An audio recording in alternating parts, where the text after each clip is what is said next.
Your main deck is almost complete. You're confident you have the essentials down, but there's a few spaces left in your main deck you've left to fill, and you start weighing up the viability of the options for the remaining card slots. There are a lot of things that could potentially work, but you don't know what's worth main decking, and your thoughts turn inevitably to the side deck, which is our topic for this video. The side deck, I feel, is one of the lesser understood but most widely disputed aspects of deck building. I think it's because almost everyone has their own way of doing it. Today, I'll share with you how I think about the side deck, and you can let me know how wrong I am. I'll also share the most worthless side decking tip ever at the end, so stay with me. Most important question first. We have to answer this in order to get anywhere, and the answer will no doubt be long and complicated. So let's get this over with. Do you need to side? Yes! Moving on. Hold up, bring it back, let's elaborate. If you are intending to build a deck that will be used to compete against others in matches that involve more than one game, and you care about winning those matches, yes, you need a side deck. I'm guessing this is most of you. If you're unconcerned about whether you win or lose, as long as you're having fun, and you're using it outside of a competitive environment, then a side deck, or lack thereof, may be inconsequential. In my opinion, a deck without a side is incomplete, but that's not necessarily a negative thing, the same way pancakes are incomplete without syrup, or cookies without milk. Fine without, but better with. Let's assume now that you're here because you want to know how to side. Before we proceed, let's make one thing very clear. Matchups are a thing. By this I mean, depending on what you are playing, there are decks that you will have an easier time against, and a lot of others that will make your life very difficult. Ask anyone who's tried playing Lightsworn against Necro Valley.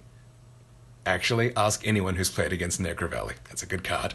To have no cards in the side deck implies that there is nothing at all that could be changed in the main deck to make your life any easier in any matchup. Which definitely isn't true. Or you've simply decided that time spent on a side deck will serve only to strip the joy out of your 40-card fun sandwich. Think of it this way. Instead of matchups, let's call it weather conditions. And instead of cards, let's say clothes. The main deck is our everyday clothes. Your classic getup, shirts, jeans, hoodie, something like that. Fine clothes for fine days. The side deck is our closet, where we keep the clothes when the weather is particularly fantastic. Or awful. Usually awful. Sure, you don't have to wear a raincoat in the rain, but you will get wet. And if you're fine with that, you do you.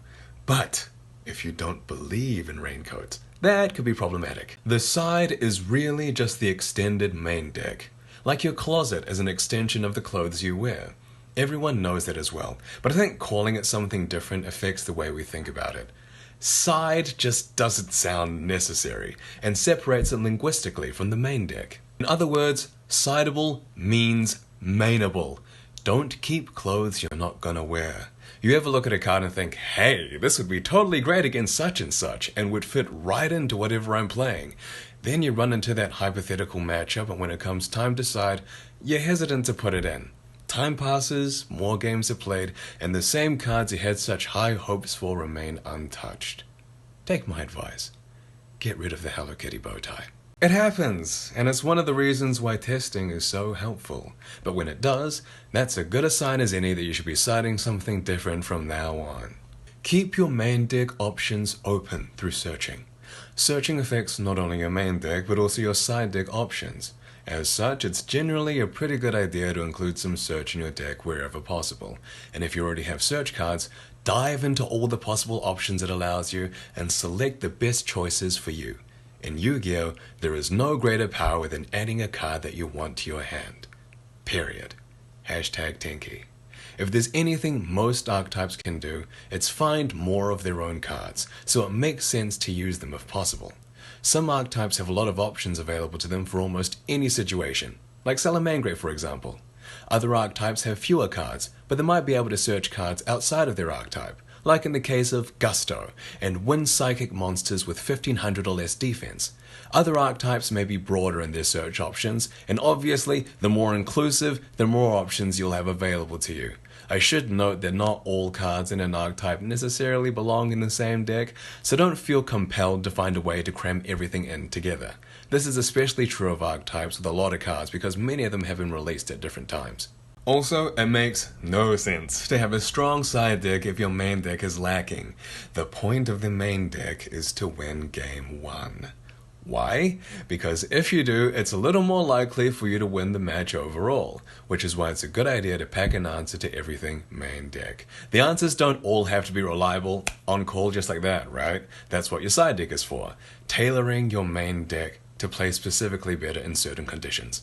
But you do need the chance to have an answer for whatever it is you're going up against. The reason winning game 1 is important is because if you win game 1, when you side for game 2, you can choose to side for your opponent's deck. But you can opt to not side for what you think your opponent is going to side for you. Depending on what you're playing, it could mean it does not affect your consistency and your deck is more likely to function well in the second game. However, if you lose game 1, you do not have that luxury. You cannot afford to lose game 2, as doing so would lose you the match, so you must side both for your opponent's deck generally, as well as what you think your opponent is going to side against you on top of that. This may seriously damage your consistency and increase the likelihood of bricking.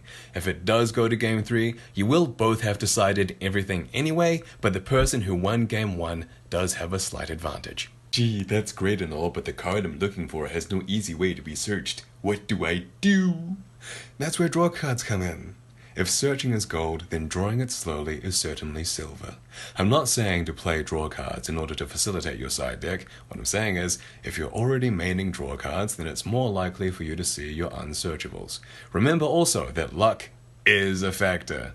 You can have the perfect side card at the perfect number, but it's no guarantee you'll draw it. Simply do the best you can and leave the rest to the heart of the cards. Also, you are going to need some diverse spell and trap destruction, and you need it in the side deck if you don't have it in the main deck. Why? Because every single deck has at least one continuous spell or trap that ruins your day.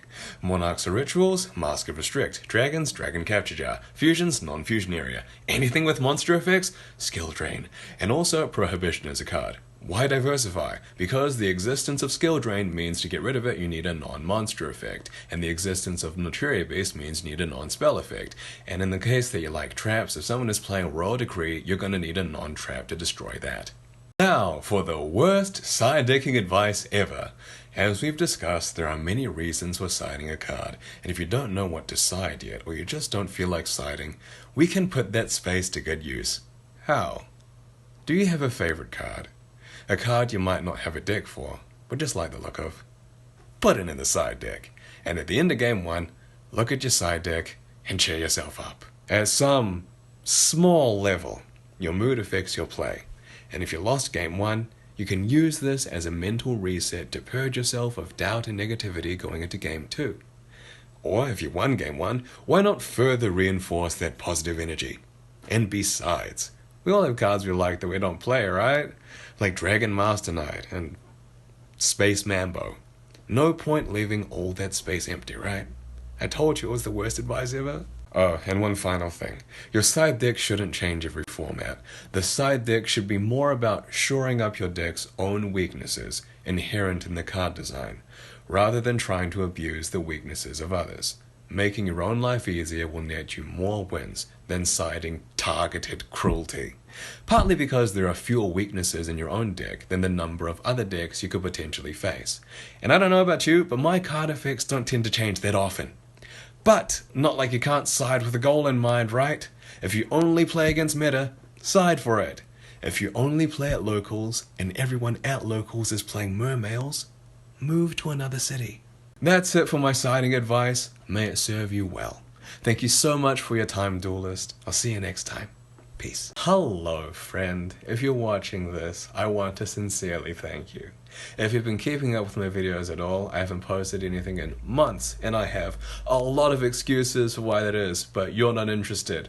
So, we'll leave that for another day. Yeah, this video was still kind of low quality because I rushed to get it out because I just wanted to put it out there so I could focus on learning some video editing skills. I got a new program and I really want to learn how to use it, so I'm going to practice that for a couple of months and I'll be back eventually with better quality stuff. And if you're still here, I'll see you then. And take care. Stay well until we meet again.